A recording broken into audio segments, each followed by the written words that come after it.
नमस्कार। आज फिर उपस्थित हुआ हूं एक जन्म कुंडली के साथ में। ये एक पुरुष की कुंडली है, आप ही लोगों में से किसी ने भेजी है। इनके ग्रह नक्षत्र क्या कहते हैं, किस तरीके से जन्म कुंडली अध्ययन किया जाता है, उन चीज़ों पे आज बात करेंगे।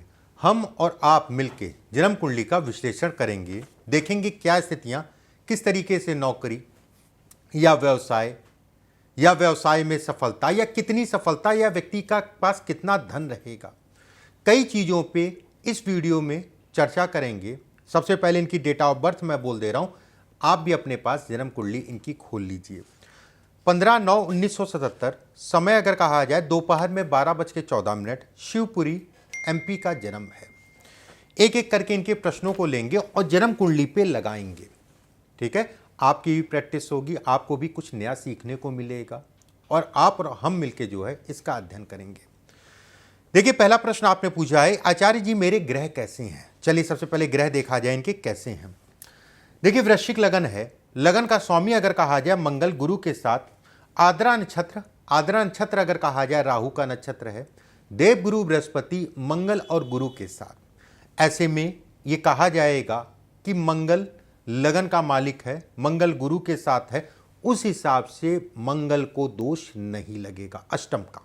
एक बात, वहीं पे मंगल को गुरु के कारण दोष नहीं लगेगा और गुरु अगर कहा जाए तो कहीं ना कहीं पीड़ित हो गया। पीड़ित का मतलब अष्टम में जाना, और मंगल गुरु अगर कहा जाए तो इनका मार्केश है। गुरु अगर कहा जाए तो पंचमेश, माफ करिए, गुरु अगर कहा जाए पंचमेश है, गुरु अगर कहा जाए तो कहीं ना कहीं सप्तम से सप्तम, ठीक है, सप्तम से अष्टम मतलब हो गया कहीं ना कहीं मारक भाव का स्वामी है। ऐसे में कहा जाएगा कि गुरु मंगल के योग के कारण जीवन में सफलता व्यक्ति को मिलेगी, उसमें कोई दो राय नहीं है। लेकिन जीवन में अगर कहा जाए पुत्र संतान के सुखों में कमी रहेगी, संतान और खासकर लड़का आपसे हमेशा दूर ही रहेगा। मतलब बचपन में भी पढ़ाई के लिए बाहर चला गया, फिर कमाने के लिए बाहर चला गया, इन चीज़ों को ये दिखाता है। वहीं पंचम भाव में केतु अगर कहा जाए तो रेवती नक्षत्र के दूसरे चरण में, रेवती नक्षत्र बुध का नक्षत्र कहलाएगा और बुध आपकी जन्म कुंडली में आपस में राशि का परिवर्तन करके सूर्य और बुध कहीं ना कहीं दशम में विराजित है। ऐसे में कहा जाएगा कि व्यक्ति के जीवन में प्लान्ड वे में काम नहीं बनते हैं। ठीक है, ये केतु के कारण है, प्लान्ड वे में काम नहीं बनते हैं, जीवन में अचानक व्यक्ति के जीवन में काम बनते हैं। वहीं सूर्य बुध का राशि का परिवर्तन बेहद अपने आप में राजयोग। क्यों राजयोग, ये समझ लीजिए। बुध अगर कहा जाए 13 डिग्री 56 कला पे बुध आपकी जन्म कुंडली में अगर देखा जाए लाभ है, बुध आपकी जन्म कुंडली में अगर देखा जाए अष्टम है। ऐसे में कहा जाएगा कि बुध और सूर्य का राशि का परिवर्तन, वहीं शुक्र के नक्षत्र में बुध पूरा फाल्गुनी शुक्र का नक्षत्र और सूर्य के नक्षत्र अगर कहा जाए अपना ही नक्षत्र है। ऐसे में व्यक्ति को मान सम्मान प्रतिष्ठा धन इत्यादि चीज़ों को सूर्य और बुध का एक कॉम्बिनेशन दिखाता है। वहीं शुक्र अगर कहा जाए भाग्य भाव में बैठा है, शुक्र अगर कहें तो द्वादश का स्वामी है, शुक्र अगर कहा जाए सप्तम मतलब मारक भाव का स्वामी होके 9वें भाव में है और शुक्र और चंद्रमा का आपस में राशि का परिवर्तन है। कहीं ना कहीं ये कहा जाएगा कि जो भी जीवन साथी होगा उनके स्वास्थ्य में समय समय पे कमी आएगी, एक बात। वहीं ये भी कहा जाएगा कि जैसे आपका जन्म अगर कहा जाए 1977 का है, लगभग 52 वर्ष के आसपास की आयु में जीवन साथी को शारीरिक कष्ट मिलेगा। ये संकेत इन तीनों भावों से मिलते हैं। वहीं पे ये भी कहा जाएगा, देखिए एक चीज़ समझिए, ध्यान से समझने की कोशिश करिएगा। द्वादश का मालिक गुरु है, शुक्र है, ठीक है, इसके कारण जीवन साथी को कष्ट। वहीं सप्तम का मालिक होकर शुक्र जो है चंद्रमा के घर में और अश्लेषा नक्षत्र में है, जो कि बुध का नक्षत्र कहलाएगा। तो जब भी व्यक्ति का विवाह होगा, जब भी जीवन साथी आएगा, वो कहीं ना कहीं व्यक्ति को सूट करेगा। उसके आने के बाद व्यक्ति कहीं ना कहीं आगे बढ़ेगा। एक बात, अब बात करते हैं आपके प्रश्नों की। मैं राजनीति करता हूं, राजनीतिक जीवन कैसा रहेगा। सबसे पहले राजनीति की बात करते हैं। देखिए, इस जन्म कुंडली के हिसाब से अगर देखा जाए दसम भाव का अधिपति अगर कहा जाए लाभ में, सूर्य राजनीति का सबसे बड़ा कारक ग्रह है। सूर्य और बुध का आपस में राशि का परिवर्तन एक राजनीति से संबंधित चीज़ों के लिए अच्छा है। वहीं शनि अगर कहा जाए दशम में है, केतु मघा का नक्षत्र, मघा नक्षत्र मतलब केतु का नक्षत्र। शनि के कारण भी अगर कहा जाए तो शनि और बुध की युति, ठीक है। शनि का अपने घर को देखना, ऐसे लोग अगर कहा जाए निम्न तबके, नीचे तबके के लोग, गरीबों की ऐसे लोग सेवा करते हैं। वहीं पे राहु राजनीति का बहुत बड़ा कारक ग्रह है। सूर्य राहु का योग अगर कहा जाए लाभ भाव में, लेकिन सूर्य के पास इतना बल नहीं है। लगन कुंडली में भी अगर देखा जाए, नवमांश कुंडली में भी अगर देखा जाए तो मकर राशि का सूर्य है। चंद्रमा से अगर कहा जाए द्वादश में सूर्य है। लगन से अगर कहा जाए लाभ में सूर्य है, और वहीं जनता भाव से अगर कहा जाए अष्टम में सूर्य है। ऐसे में राजनीति से संबंधित चीजें, अब देखिए जनता के आधार पे इस पर कुछ नहीं होगा। भले आपको जनता बहुत प्रेम करे, शनि और बुध के कारण वो एक अलग विषय हो गया, वहीं गुरु के कारण वो एक अलग विषय हो गया। लेकिन यहां पर यह कहा जाएगा कि व्यक्ति को राजनीति पद अगर कहा जाए जनता से चुन के आने वाला कोई पद नहीं है। हाँ, बैकड्रॉप से एमएलसी बन गए, राज्यसभा सांसद बन गए, वो एक अलग विषय हो गया, ठीक है। लेकिन यहां पर जनता से संबंधित, वोट से संबंधित चीजें इसमें नहीं है, ठीक है। इसमें अगर कहा जाए एनजीओ संस्था बेहद अच्छा है। गवर्नमेंट से अटैच कराइए, बहुत धन कमाएंगे, बहुत प्रतिष्ठा मिलेगी, लोगों की सेवा करेंगे। हो सकता आप करते भी हों, मैं मना नहीं करूंगा, ये काम आपके लिए ज़्यादा बेहतर है। लेकिन नेताओं से, राजनीतिज्ञों से, अधिकारियों से इसमें अच्छा लाभ है, मतलब लोग आपको मानेंगे। इसके बाद आपने पूछा है मेरे कई होटल हैं, देश में कई होटल हैं। जैसा मैं समझ पा रहा हूं कि होटल व्यवसाय आप करते हैं और कई होटलों का आपने जिक्र किया है। होटल की बात करें तो खाने पीने की बात करें। खाने पीने का अगर कहा जाए सबसे बड़ा कारक ग्रह अगर कहा जाए शुक्र है। शुक्र का राशि का परिवर्तन हो रहा है द्वादश के साथ। चंद्रमा अगर कहा जाए तो विशाखा नक्षत्र के पहले चरण में।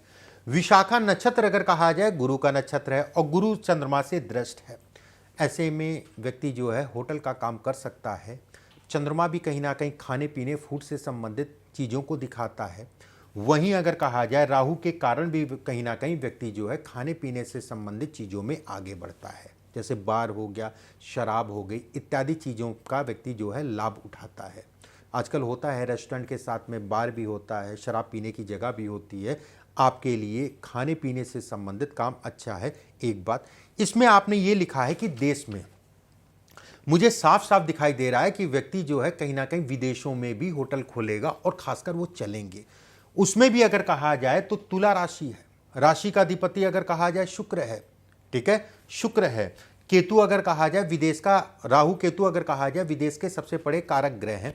और खासकर अगर कहा जाए केतु शुक्र से जब भी संबंध बनाता है तो व्यक्ति विदेश जाता है, ठीक है, विदेश जाता है, विदेश से संबंधित काम करता है, जो आपके लिए अच्छा है। गुरु मंगल तो दिखाई रहे हैं कि गुरु की पंचम दृष्टि पड़ रही है विदेश के भाव में। और नवमांश में भी अगर कहा जाए तो शुक्र आपका जो है वर्गोत्तमी है।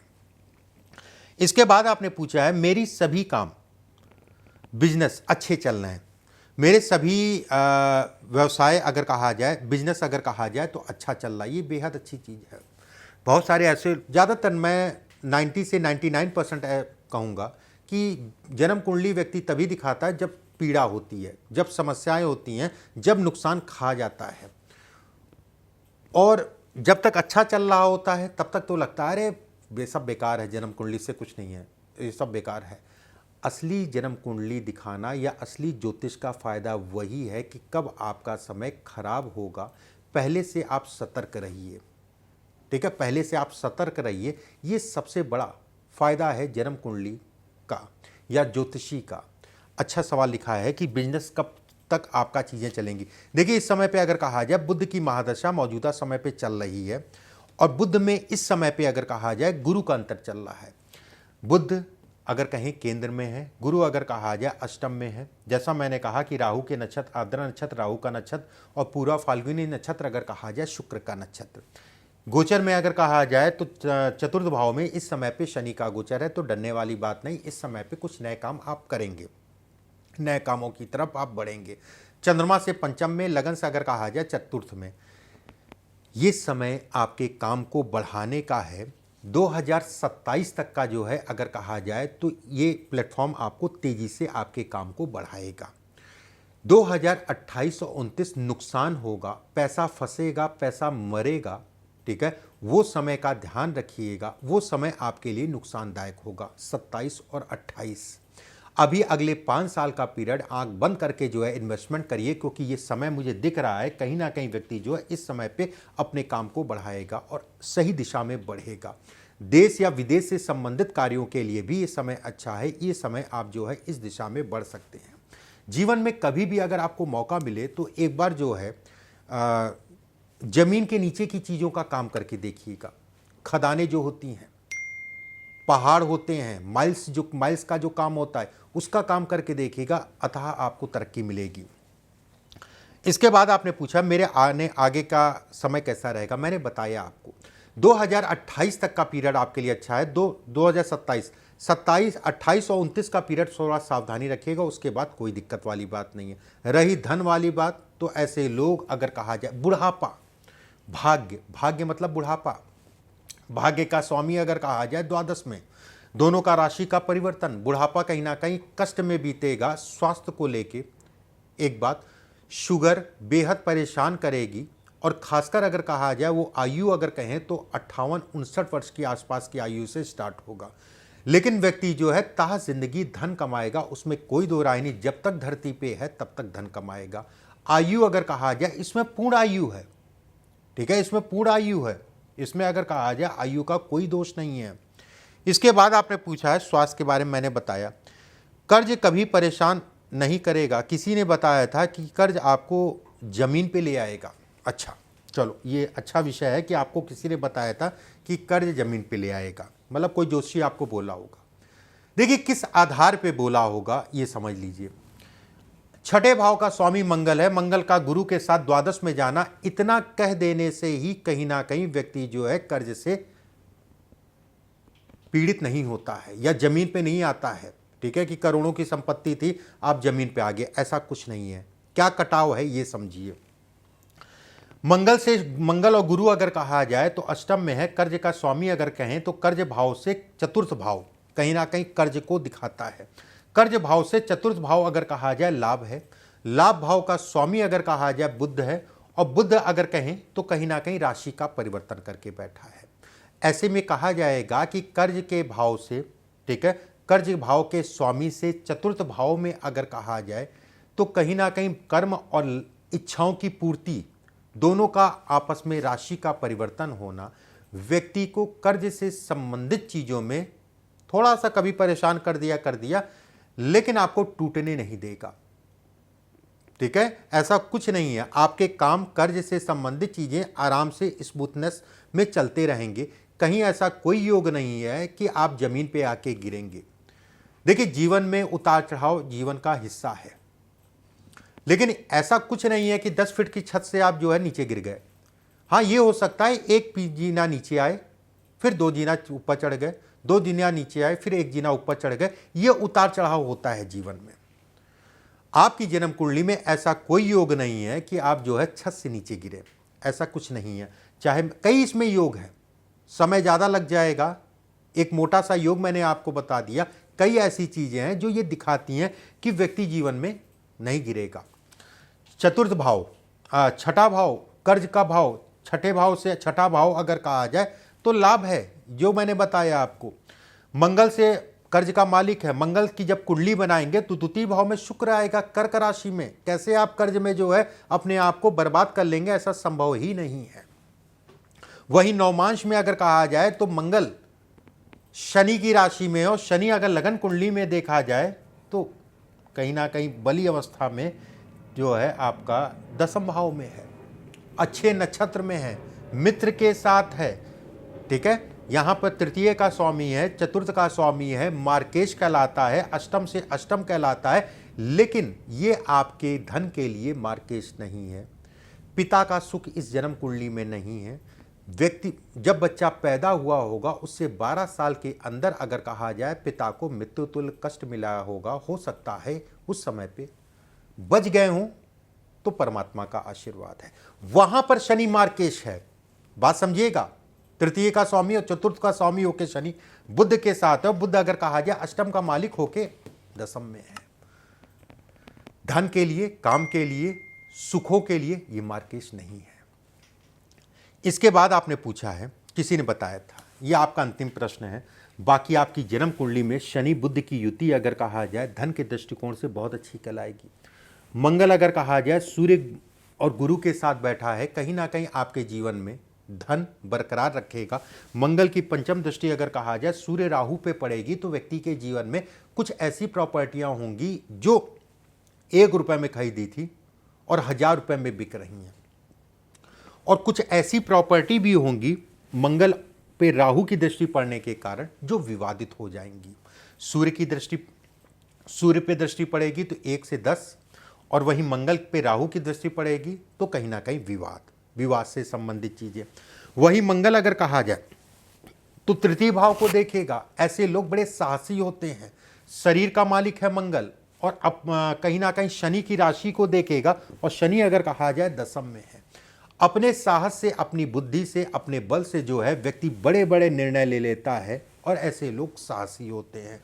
शुक्र पंचम 9वें भाव में है, और पंचम भाव में अगर कहा जाए केतु है।